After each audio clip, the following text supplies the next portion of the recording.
Feminax Lancar Hype, bikin kamu stay aktif. Gatal? Jangan asal digaruk, pakai gel pengurang gatal Konicare. Dengan bahan alami, redakan gatal, sejuk di kulit. Baru gel pengurang gatal Konicare. Thermorex untuk panas demam. Thermorex Plus untuk flu dan batuk. Thermorex, kembalikan keceriaan si kecil. Gajah lepas! Untung dia minum Protekal Solid tiap hari. Multivitamin untuk melindungi kesehatan tulang dan gigi keluarga. Protekal Solid tersedia dalam kemasan strip. Produksi Konimax.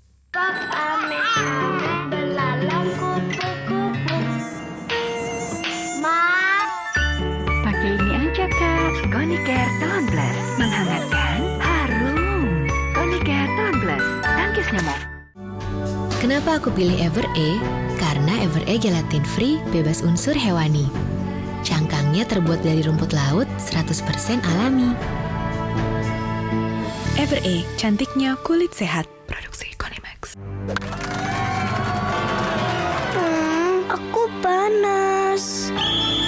Saat anak panas, beri pertolongan pertama dengan Insana. Dikunyah ya. Insana, pertolongan pertama panas demam.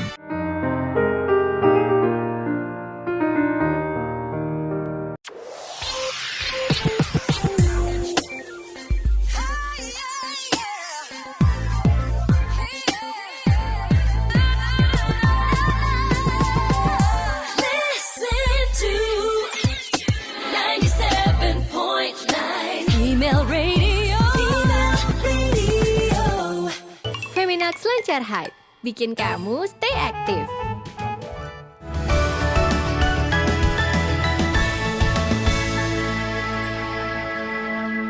Aku panas. Insana, pertolongan pertama panas demam. Nah Bunda, sekarang saatnya saya mengajak Bunda-Bunda di rumah untuk ngobrol dan memperdalam tema kita hari ini dengan salah seorang pakar. Nah sebelum kita masuk dan ngobrol-ngobrol dengan beliau, saya ingin membacakan dulu beberapa Bunda yang cerita melalui Facebook Diary Bunda. Salah satunya ada dari Ibu Bunda Ratih Amalia yang bercerita bahwa kita harus bisa menjadi ibu, teman juga sahabat untuknya. Dan cara berpikirnya dan juga sikapnya pun sudah mulai berbeda. Jadi kita harus mulai untuk bisa merubah pola bicara kita agar apa yang diinginkan kita bisa sampaikan kepada mereka, bisa mereka terima dengan baik. Dan menjaga komunikasi antara ibu atau orang tua dengan anak itu tidak boleh hilang. Ada Bunda Lupna Alaidrus juga yang berbicara, anak saya memasuki usia preteen. Dan emang repot banget ya Bunda menghadapinya karena mereka itu nggak mau lagi dianggap anak-anak. Tapi karena ini anak pertama, saya juga agak bingung menghadapinya. Saya selalu melihat dia sebagai dedek kecil, tapi dia sering protes kalau saya seperti itu. Dan ada juga dari Bunda Javier yang bercerita mengenai perkembangan anaknya. Perkembangan anak menginjak remaja sangat rentan dengan kenakalan remaja. Jadi kita harus pandai-pandai mengarahkan anak kita ke hal-hal yang positif dan memberikan pengertian dikala anak selalu ingin tahu apa ini dan apa itu. Biasanya dari pergaulan yang salah anak bisa menjadi nakal dan komunikasi dengan anak itu sangat penting. Nah Bunda, ini banyak sekali contoh-contoh dari Bunda yang mengalami, yang mempunyai anak yang sudah memasuki masa transisi dari anak-anak ke dewasa. Dan sekarang di sebelah saya sudah hadir idola saya di bidang parenting. Beliau ini adalah ketua dari Yayasan Kita dan Buah Hati, Ibu Eli Risman. Selamat pagi Ibu.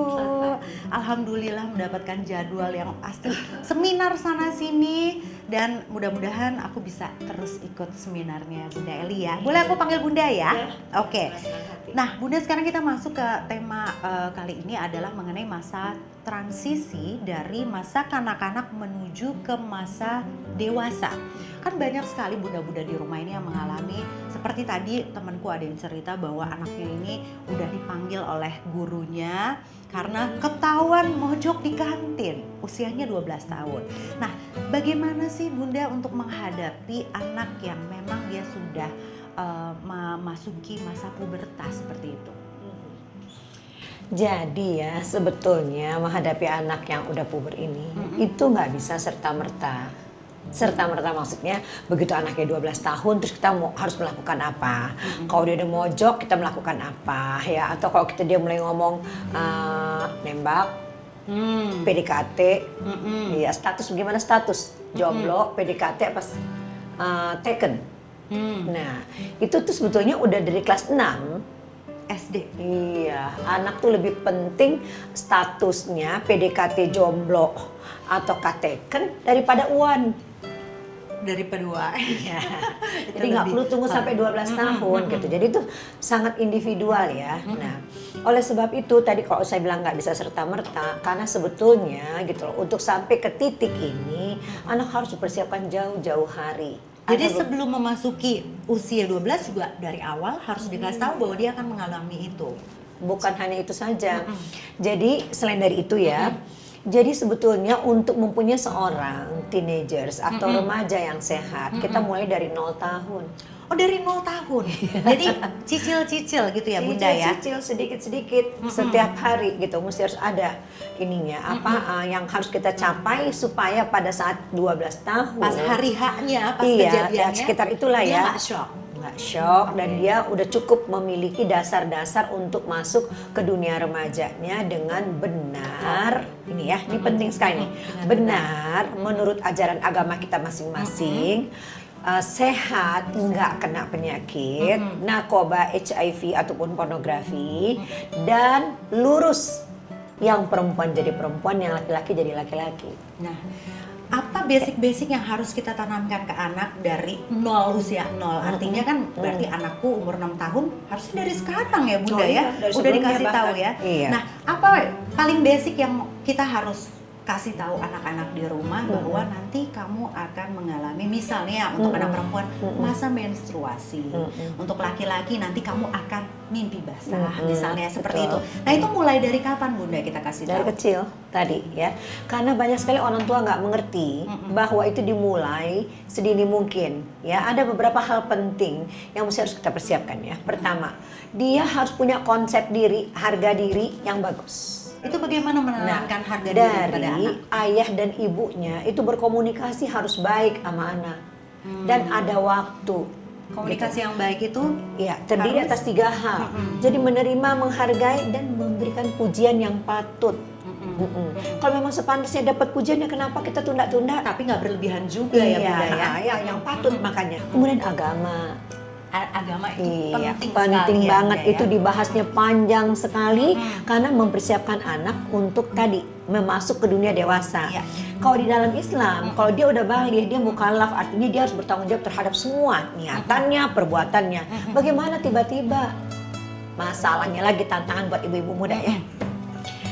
52% dari hasil penelitian itu dari sejumlah anak sekitar 4.000 anak diteliti itu menstruasi di usia 9. Mimpi basah 48% di usia 11. Jadi anak umur 8 tahun jangan-jangan masih dimandiin, pakai minyak kayu putih, terus disuapin. Dia udah tahun depan udah dewasa. Ya ampun. Nah, dan satu lagi, anak laki-laki di atas 7-8 tahun dia harus lebih banyak sama bapaknya daripada sama ibunya. 7-8 tahun dia harus jauh lebih dekat dengan bapaknya Daripada sama ibunya. Ini anak apa nih? Laki. Anak laki. Iya. Oke, dia harus lebih Anak dekat. perempuan pun harus dapatkan tadi itu validasi dari ayahnya. Dan yang ketiga Bunda, tadi kan agama yang kedua, yang pertama adalah penghargaan diri ya, atau apa harga diri anak. Nah yang ketiga, poin ketiga Bunda. Ya, satu tadi ya. Satu konsep diri dan Konsep harga diri diri. Dia dan- merasa berharga di rumahnya. Jadi dia nggak cari pengakuan dari luar ya. Kedua agama ya, Agama. harus itu kan benar. Kemudian berpikir kritis.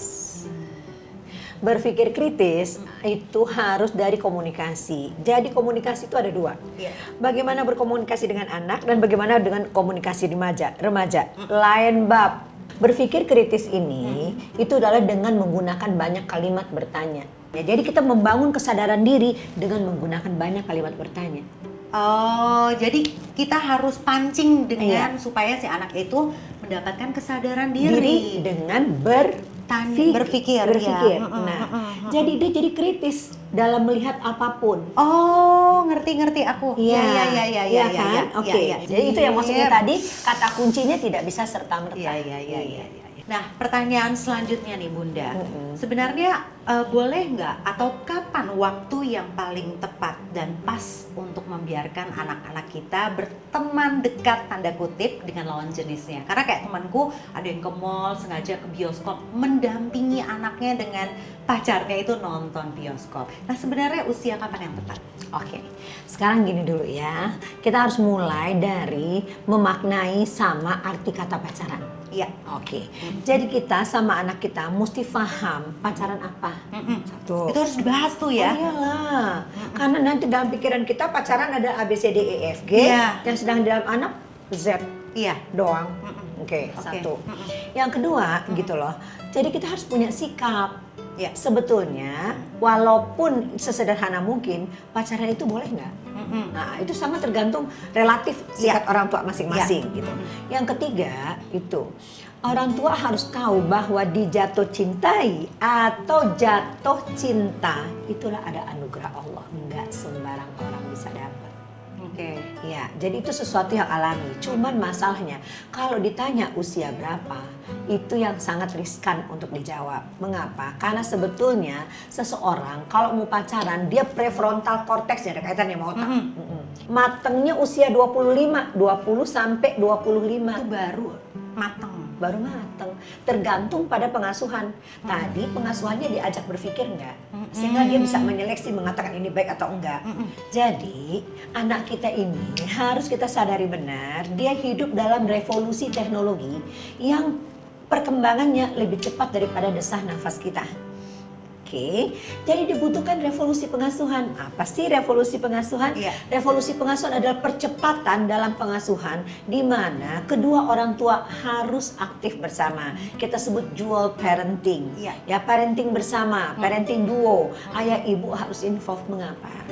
Karena peran ayah punya pengaruh yang luar biasa terhadap anak laki-laki maupun terhadap anak perempuan. Peran ibu juga punya makna tersendiri gitu. Jadi nggak bisa sebelah-sebelah. Satu ya. Anak laki-laki di atas 7 tahun dia harus lebih banyak dengan ayahnya daripada sama ibunya. Satu. Kenapa? Karena anak laki-laki otaknya kayak ayahnya, dia otak kiri. Ya. Jadi itu untuk menghadapi anak yang masuk pubertas ini, ayahnya harus left brain to the left brain communication. Nah, Man to man. Man to man. Nah, jadi ayah-ayah negeri ini nih like a fatherless country. Negara tanpa ayah. Karena ayah ada secara fisik, dia nggak hadir secara emosional menyentuh anak lelakinya maupun anak perempuannya. Ya, dan dia nggak hadir secara spiritual untuk duduk mengatakan ini loh nak peraturan agama kita, apapun agama kita nih ya. Begini gitu. Itu jarang dilakukan oleh ayah. Selalu dibebankan kepada si ibu. Padahal dual parenting itu yang penting. Ya. Selain dari itu otaknya beda. Iya, dan banyak ternyata kasus anak-anak yang fatherless itu ya tadi Bunda ya. Oke. Terima kasih sekali Bunda Eli, Risman, mudah-mudahan semua apa yang dibicarakan oleh Bunda Eli ini bisa bermanfaat dan untuk bunda-bunda di rumah udah gak usah panik lagi. Kita sudah tahu step-stepnya dan kalau mau lebih jelasnya mesti ikut pelatihan ya Bunda Eli ya.